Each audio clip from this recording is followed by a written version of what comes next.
مرحبا بكم في فيديو جديد. اليوم سنكمل سلسلتنا الشيقة عن نظريات تدمر طفولتك. وبالضبط حلقة اليوم تدور أحداثها عن مسلسل توم وجيري. توم وجيري هو كرتون قديم جدا تم عرضه لأول مرة سنة 1940، وآخر حلقة تم نشرها في توم وجيري كانت سنة 2014، وفي أكثر من 164 حلقة انعرضت لهذا الكرتون، وفي أكثر من 35 حلقة تم حذفها وقد منعت من العرض في معظم دول العالم، وهذا الشيء لأسباب مختلفة. والسبب الأول والرئيسي وهو وجود مشاهد دموية لا تناسب الجمهور الناشئ، وبعض الأحيان بسبب رسائل سرية ومظلمة في هذه الحلقات، وبعض الأحيان بسبب مشاهد عنصرية لفئة معينة من الناس. وفي هذا الفيديو سنشاهد حلقتين لن تشاهدهم من قبل لهذا الكرتون. وإذا كنت تعتقد أن هذا الكرتون يعتمد بشكل كبير على الفكاهة الصامتة والإبداع في تقديم المواقف الكوميدية، ولكن بعد مشاهدة هذا الفيديو سوف تغير منظورك حول هذا الكرتون بصفة نهائية. وبدون إطالة فهيا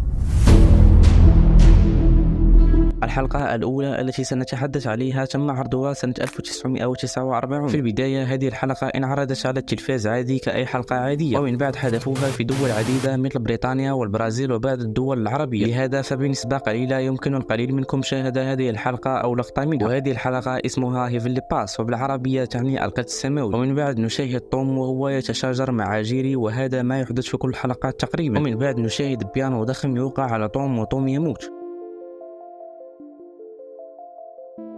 ونشاهد روح توم وهي تصعد من جسده بعدما مات، ونشاهده وهو يصعد شيء يشبه لدرج الإلكتروني ويصعد للسماء، وفي النهاية يوصل لهذا المكان، وهذا المكان هو الجنة. ولكن في الباب كان شخص يمنعه من الدخول إلى الجنة، وكان هذا الشيء بسبب الأعمال السيئة التي كان يفعلها توم في جيري على مرور السنوات. وهذا الشخص تحدث مع توم وطلب منه أن يطلب العفو من جيري ويطلب منه التوقيع على هذه الورقة من أجل توم ليدخل للجنة، وله ساعة كاملة لينفذ هذا الطلب. وإذا جيري ما سامح توم على الأعمال السيئة فتوم سيبقى في الجحيم حياته كاملة. ومن بعد هذا الشخص يرينا بعض المقاطع من الجحيم، ونشاهد أن شخص موجود في الجحيم لونه أحمر وله قرون، وهذا الشيطان هو إبليس. ومن بعد توم يرجع للكرة الأرضية لمدة ساعة ويفعل كل شيء يقدر عليه من أجل جيري ليسامح. وبعد محاولات كثيرة جيري في النهاية يسمح لتوم ويوقع على هذه الورقة، ولكن هنا نكتشف أن الوقت انتهى والأرض تنشق وتخرج منها نار وتوم يوقع فيها.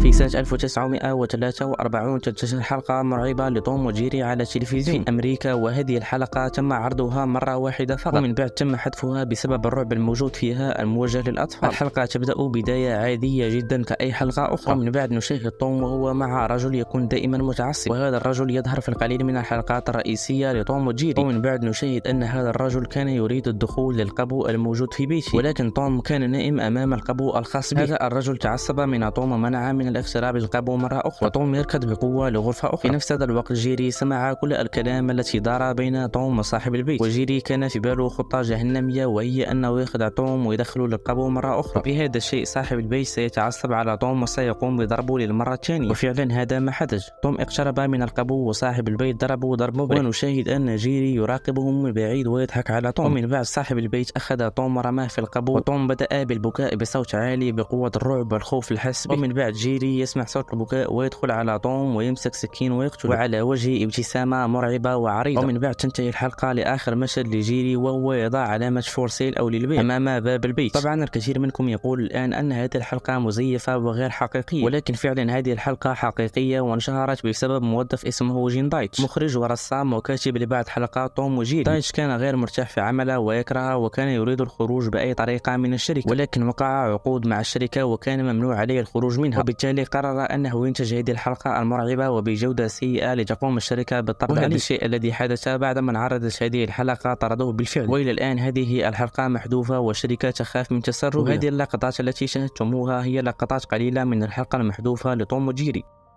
فهذا هو فيديو اليوم، لا تبخلوا علينا بزر اللايك والاشتراك، وكالعادة خانة التعليقات تبقى لكم. أتمنى لكم البقاء على خير في انتظار الحلقة القادمة في أقرب وقت إن شاء الله. بيس.